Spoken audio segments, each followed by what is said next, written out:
Welcome to the T2 Hubcast. Join Martin, Dave, Spencer and guests as they discuss all things personal and professional development. The T2 Hubcast, brought to you by the People Performance People.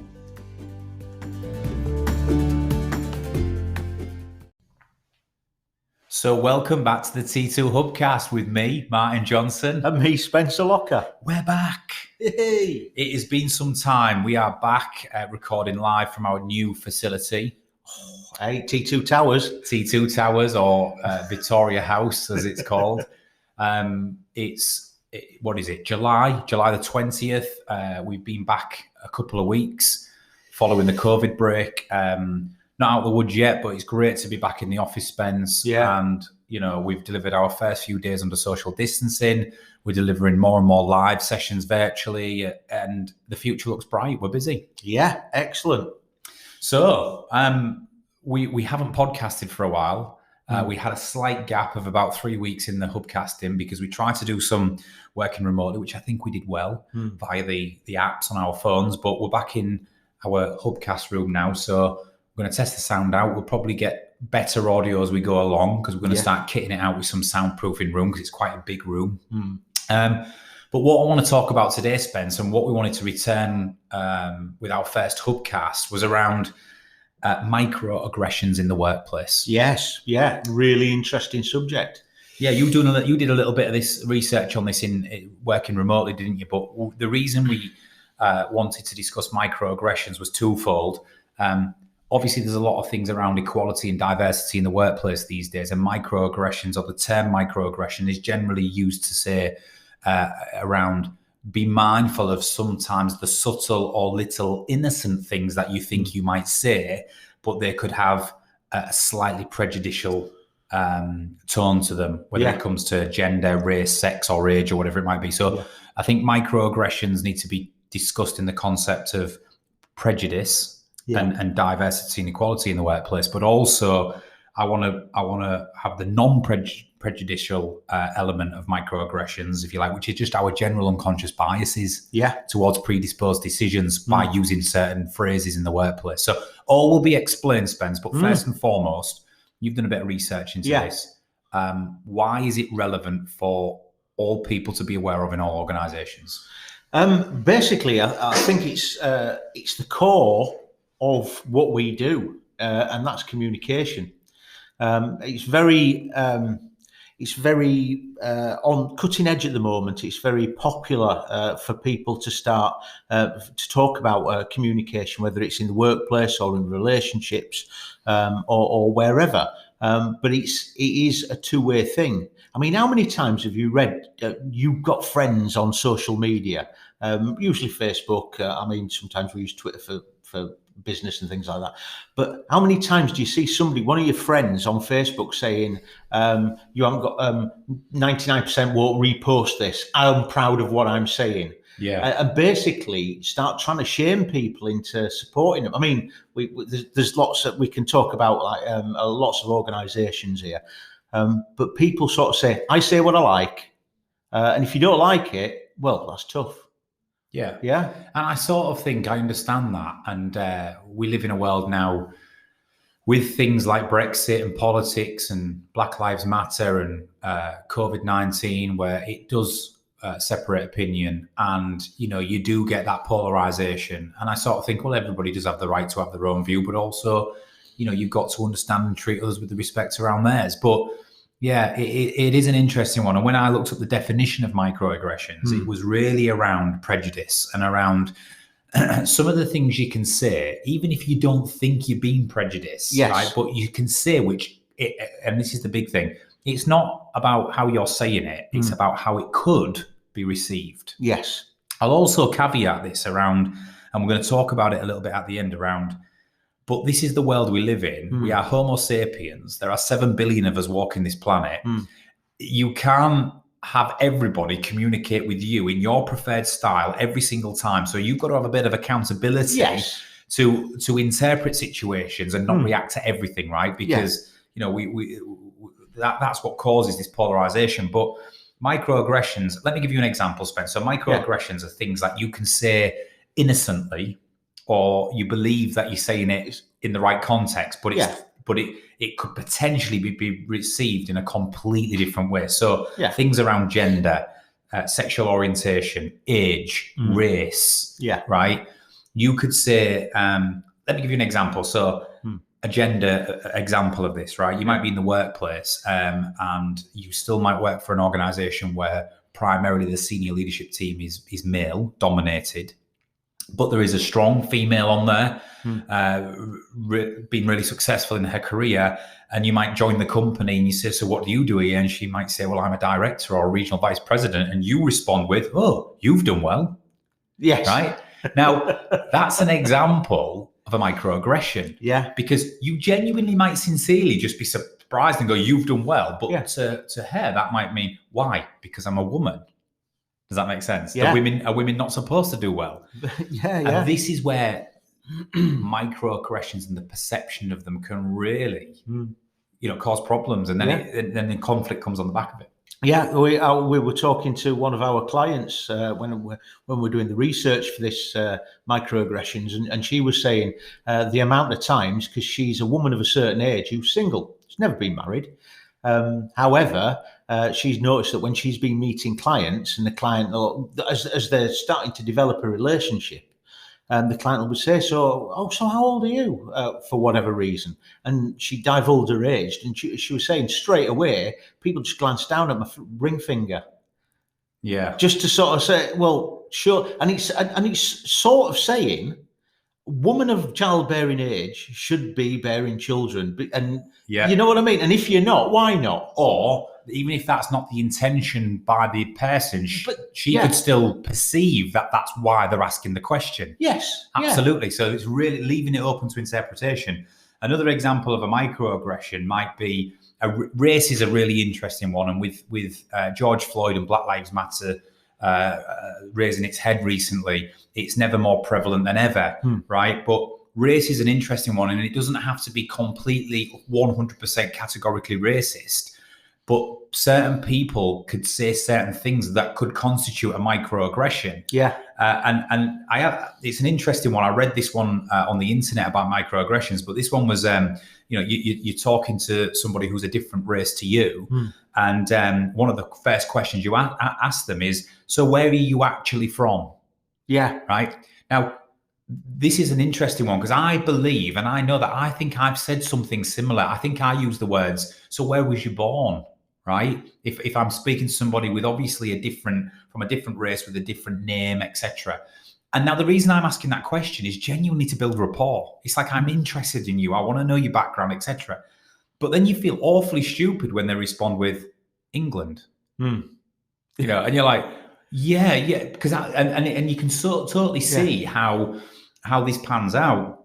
Now, again, to reiterate, it's not about saying you've got to be careful of every single thing you're saying. It's just trying to be mindful of how it could be perceived. Yes. Would I bump into you? And I know the question to this because he's in it. But would you bump into an English-speaking white person and say, "So where are you from?" I would. I said it to you when I first met you. I was Spencer, where are you from? And you went West Yorkshire, Leeds, or Halifax. So but you can see how it brings that connotation in. Another example is, Spencer, and I'll get one from you. Let's have a look at the workplace now with sexual orientation, right? There's a lot of we live in a really modern world where things like LGBT community speak openly. They have a lot of backing publicly these days. We talk about trans all the time. We're starting to bring that into the fabric of everything that we do. But let's say you're speaking to somebody and it gets to the conversation where they'll say they're gay, or the conversation steers towards my partner or my husband or my wife, and he's gay. And you might have the best intention in the world at the moment, but you might say something like, "Do you know what? I'd never have guessed." Yeah. Right. Yeah. I never would have guessed, and they're thinking, "Well, fucking hell, what would have made you guess, right? What am I supposed to act like?" So. It is really interesting, and I think we've got to push it. We've got to push the envelope on this, because I think we all sometimes get caught up, and maybe it's through history and culture and everything. You say the things with the best intention, but it can have this little microaggression connotation to it, can't it? Very much so, yeah. We talked about millennials, didn't we? You did. So the problem with that is when people make sweeping statements in organizations like, the problem with millennials is, or they don't make them like they used to, or the younger generation of today. Now you're categorizing millions of people into the same bucket. And whatever you now say next, i.e. the problem with them is, some people who fall into that generation are not going to receive that very well. I'm a millennial. So when people talk to me and talk about millennials not being able to handle pressure or be resilient as the previous generation, I go, whoa, hang on a second, I'm pretty resilient. You know what I mean? So it is really interesting. And I think on prejudice, Spence, and microaggressions, I think that's where the term comes from. This is where I wanted to start. That's where it comes from. But for me on this hubcast, I'd like to push it a bit further. I don't think it's just about the sayings and the things around prejudice. I think there's lots of different forms of microaggression on a daily basis. Would you agree? I agree totally. That actually brings me on to one of the examples that I've got. Is this in the workplace? Yeah. Interrupting and talking over people. So I'm guilty again. I nearly did it then.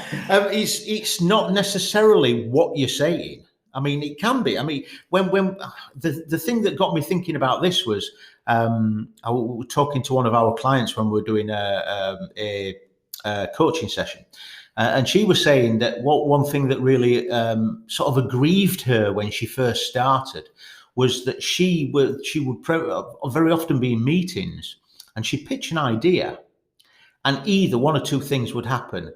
Either she'd be totally blanked and nobody would acknowledge the fact that she'd pitched the idea, or as she got to the end of that pitch, somebody would talk over her and they would pitch exactly the same idea and they'd get credit for it and she wouldn't. And it was sort of from a sexism perspective. But that goes on to a respect thing, doesn't it? Not necessarily whether you're a woman or a man. If you're talking and somebody talks over you, it's a dominance thing, isn't it? It's you know what you're saying really isn't relevant. What I'm saying is more important. So it's an aggressive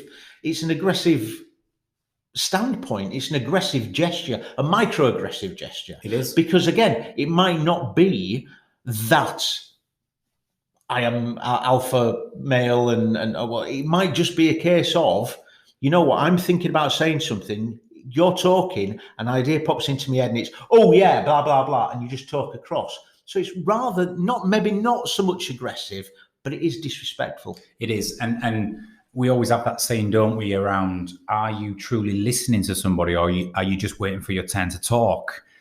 I have to admit, one of the things I've got to be conscious of is my brain works at 100 miles an hour, and we're having this conversation now. And I'm listening intently to what you're saying, but then my brain starts going, when you say a certain point, I start thinking about, yeah, that's a good point. And what about X? So if I'm not constantly wrestling that, I could jump in, as I often do. And before I know it, you haven't fully finished. But then because of your motivations and your persona, you'll maybe then just retract, but then you've lost your train of thought towards the end. So you're absolutely right. And I think there's two sides to that interrupting. It's like, one of them is a show of dominance and actually I know better than you or I'm smarter than you, so I'm just going to take charge of this conversation. And then the other, which I think I suffer from, is your brain operating so fast rather than just sitting in the moment and seeing and listening and seeing that out and then coming in. And I wrestle with that. I'm trying to do a better job day or day, but I wrestle that. I resonate with that myself. And I can also see how that can appear to be a microaggression, absolutely, or inconsiderate. So it is a really good one, that. And I think just let me link into that then, Spence. So what type of things can people butt in with or people interrupt with that would absolutely then consist of a microaggression? So let me give you a couple of examples I wrote down here. You're saying something or you're talking, I'm listening, and then I will jump in with something like this. Spence, with all due respect, right? Now, people listening to this have either said that themselves, we all have, or we've been on the end of it. When we say it, we are absolutely trying to reassert some type of power dynamic, or we're standing for an opinion or a point that we disagree with the other person on. When we're on the end of it, I defy anybody to then not respond counterproductively. Has anybody ever said to you, Spence, with all due respect, and then proceeded to say what they've said, and you've gone, you're absolutely right, I agree with you? You never have. No, it's usually it's the precursor, if you like, the workplace version of somebody saying something inflammatory on the internet and then putting lol afterwards. Yeah. So it's like they can say something that's truly insulting and then put in lol as if that makes it all right. Yeah. Or laugh out loud. Oh, fair enough. Then he didn't mean that. But that's that. Right. You know what? I'm going to put this in front. It's going to annoy you. It's going to show that I do not respect you. Yeah. But with all due respect, it's just something I say that's just a bit of a because I said before, right at the beginning, with all due respect. Yeah, it's your fault if you're getting if you're being insulted now or feel disrespected. That's your fault. That's your problem. It's like the license for me. I'm giving myself a license to say this, right? Or it's like when you make a really inflammatory sort of statement or a provocative statement, but then finish it with "but each to their own." Yeah. So it's like, this is what I think. I am right, you are wrong. Yeah. You are an imbecile, and I am intellectually more Superior, powerful than you and superior. But each to their own. Yeah, absolutely. So these little sayings and nuances are what we're talking about. And joking aside, they're really important in the workplace, because these are the microaggressions we're talking about are the things that start conflict. They might start out as, I'm just being open and honest, and I'm speaking with transparency. And and the other thing is we talked about it this morning, Spence. Microaggressions tend to be more apparent where there is a high degree of rapport between two people, because then you go, well, you know me and I know you. You're likely to take it in the right way, so I can just speak candidly. No, that's not always the case, as we found out many times, right? Yeah. In fact, we'll come to the one I did this with you about a week ago. We'll come to that. We'll come to that at the end. Let me give you a few other examples of these microaggression sayings. So we've talked about with all due respect, or each to their own, right? But what about when someone's talking in a meeting and you go, can I just challenge that? Or someone says to you, can I just challenge you there? And you think, well, you can, but I'm bloody ready for you. Don't you? You know, when someone absolutely wants, because they're saying the words in front of others, I am going to challenge you. I am now, it's like combat, old school combat. I'm challenging you. But it's politically correct combat, isn't it? Because he's saying, I'd like to challenge you on that. But what he really means is, that's so much rubbish. That's a crock. I disagree with you. Totally. To such an extent that I have to say something. Yeah, absolutely. Absolutely right. And then there's other variations of this, Spence, such as, well, you're not going to like what I'm about to say, but... So that's a classic favourite of mine, because I'm almost now going, well, now you've said it, I'm not going to like it. You've already told me I am not going to like what you're about to say. Well, you're not going to like what I'm about to say, but we find ourselves saying these things, and we all like to think that it's in the air of transparency. It's in everyone's best interests that I'm completely honest with you, right? Yes. And there's so many different ways you could say this and have these conversations much better, which is, I guess, is half of what we do here at T2. Another one, Spence, you said it this morning, with the best will in the world. And I don't know where that saying comes from. Well, with the best will in the world, you're almost teeing something up to say, it ain't happening. So I think we tend to use the best will in the world when someone's saying something that we completely believe is unachievable, right? Yeah. So you start off by saying, well, with the best will in the world, and whatever you say next is irrelevant, because you more or less have just signalled you're full of shit. Yeah, it's not going to happen.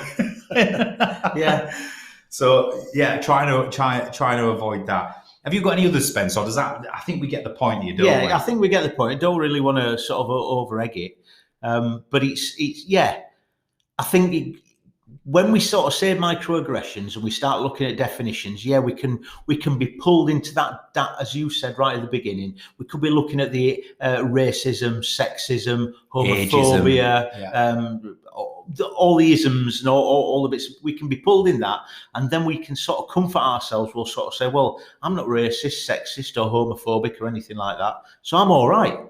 But that doesn't excuse you from microaggressions, because there are certain unconscious bias that we have, and prejudices and discriminatory viewpoints, no matter how small they are, that we don't really know what we're saying, or we don't really know that what they are there, but they'll come out. But it's like Lydia, who works for us, she was saying about some of the, she's 20, is Lydia 28 now? She's 28. And she's smart. She's got masters in science in occupational psychology. She's put her career first. And currently Lydia's single with no kids, but the amount of times that she would probably get asked when people say, how old are you? Have you ever thought about having kids? You know, already it's like, why is that a question at 28 years old that I should be asked? Yeah. Now, that person generally is probably trying to have conversation, but Lydia's maybe then feeling under pressure that she's been judged, that she's 28 years old, she's not got a partner or settled down or married, and therefore is she going to have kids? Yeah. So that's an example of where it's just being mindful. It's being mindful of, is that appropriate? That reminds me so much of when me and Sharon were having our bands read before we got married, and they were talking, because they go through all the official speech, don't they, and all that, and they were saying Mr. Spencer Locker and spinster Sharon, and Sharon's like, whoa, hold on a minute, what do you mean spinster? Apparently it's somebody who is over 14 and unmarried. Really. It goes back to, I mean, so they actually read out she was a spinster. Jeez. And that's an example of it, innit? You know. Yeah. And as we're moving with the times, I think, and this is the bit I want to transition into now, Spence. So, because I'm not one of these who's going to sit here and talk about this and say, we live in a world where we can't say anything, and we live in a world where we've got to really think about every single way we interact with others, right? You know, because the reality of it is it's impossible, right, all the time. And we'll come on to that. But, you know, microaggressions can be these little things, either from a prejudice perspective, whether it includes gender, race, sex, age, or whether it's just day-to-day microaggressions like conflict, when you're entering or disagreeing with people or having an unconscious bias to a certain predisposed position, whatever it might be. But either way, these are the instigators for conflict. These are the little things that present. So when you do become in conflict with somebody, sometimes it's not the situation you find yourself in that was the problem. It's the fact that you've had 3 or 4 little microaggressions over the last month with this individual, and quite frankly, they've pissed you off. And it's and you're already then in that state where it's like, you know. So, but here's the big thing, Spence. We are human beings. We are Homo sapiens. We are an animal. We've evolved over millions of years. We also interact with millions of other Homo sapiens, and we have 7 billion people on this planet and growing. You cannot, there's got to be an accountability.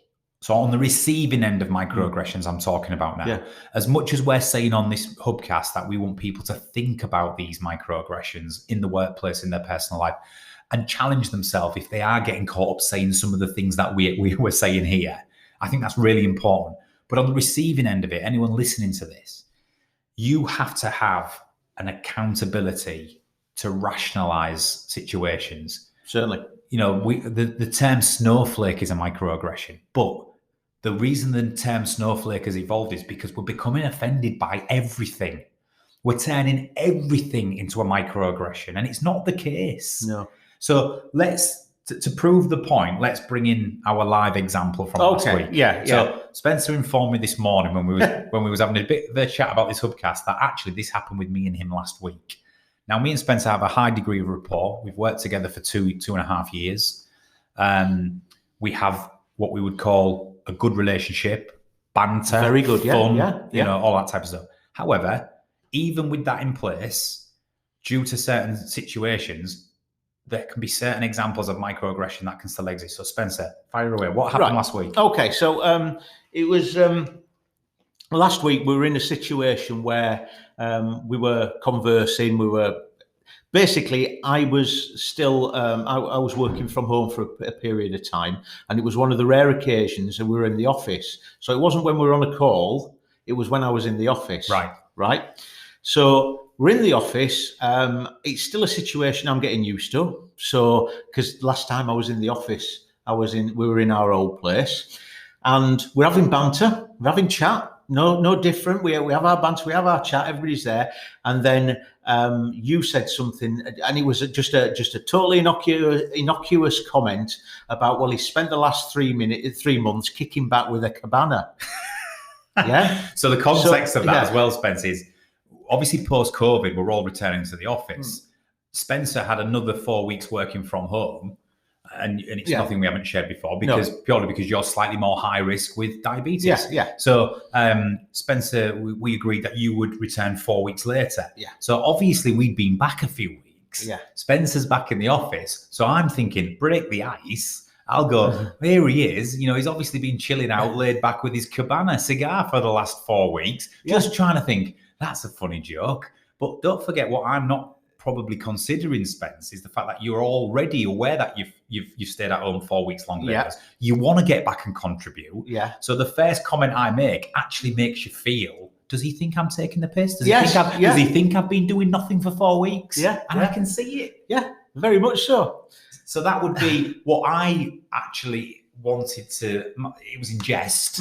It was to make you feel a bit more at ease, and he's back and all the rest of it. Actually had the wrong, temporarily had the wrong effect. But coming back to my point, you had the accountability to rationalise, because actually you probably went, it's Martin. I know he doesn't mean that. I know he doesn't think I've been doing nothing for 4 weeks. And therefore you can compartmentalise it and move on. Yeah. And that's probably what you did. Yeah, it was probably a fact that, you know what, the gang's been back for a couple of weeks. They're all in the new place. As much as I'm part of the team, they've created, they haven't gone out of the way and created a micro team or a sub team, but I'm still coming back into, I'm still getting back into the team. So that little, I felt insecure. Yeah, absolutely. I felt insecure. And that's why for 20 seconds, I thought to myself, what do I do here? Yeah. Do I bite? and you know what? A lot of things, Spence, actually have to be in play for microaggressions to go that way, which is state of mind, recent history, current environment, stress levels, all of that stuff plays into it of how it's perceived. But with a few minutes left, I really want to make this point. Human interaction has to play out, Spence. And therefore, the onus is on both the receiver and the communicator in terms of interpreting any form of microaggression in the right context, right? We can't just be the victim of everything. We can't be offended by everything, because 9 times out of 10, although microaggressions at times can feel uncomfortable as, and we start interpreting them in the way which is detrimental to us, 9 times out of 10, the person hasn't even meant it in that way. They've probably meant, in fact, in a lot of cases, they've probably meant well. And they've just said something that might have got it slightly wrong. Yeah, unintentional. Like when I say, if I've ever said to him, so where are you from? Or where are you born? I'm genuinely interested. Yes. It's not, oh, you're a different colour to me, or you're a different nationality to me. And, I need to establish that. It's like, I'm genuinely interested in building rapport. But I get the point that they might go, well, would you say that to another British white male? I do, because I'm genuinely interested from where everyone's from. So I think for this, Spence, in summary, with a couple of minutes left, is be aware of microaggressions. Just be aware of it, and some of the different things you can say, which can be taken in a completely different context, and therefore they are the incubators and the to conflict. They can be the starting point of a conflicting situation panning out. Think about things like, with all due respect, can I just challenge that? You're not going to like what I'm about to say, but, with the best will in the world, all of these things that is that form of microaggression that will absolutely drive a counterproductive response. And in terms of diversity and equality, Spence, gender, race, sex, age, I'd like to think we're making loads of progress in 2020 and beyond, and we are. But just be mindful of the things you do say, which could be completely taken out of context. Yeah. Any final thoughts with 40 seconds left, Spence? I have, but I can't fit them into 40 seconds. So well, maybe we do a follow-up. Maybe we have to, yeah. Maybe we have to. Maybe we come back and we do. Because I think this links into a few other things, Probably does. Okay. Well, we'll leave this one there, Spence. We'll let people digest this one. And maybe before the week's out, we'll come back with a part 2. Cool. We've now explained what it is. but maybe we just explore a few more examples or link it into some other bits and bobs. Yeah. Spencer Locker, great to be back in the Hubcast room, mate. It is, Martin. Yeah, it is. Good to have you back as well, because he was being off for 4 weeks with his cabana. Spencer Locker, thank you very much. Cheers, Martin.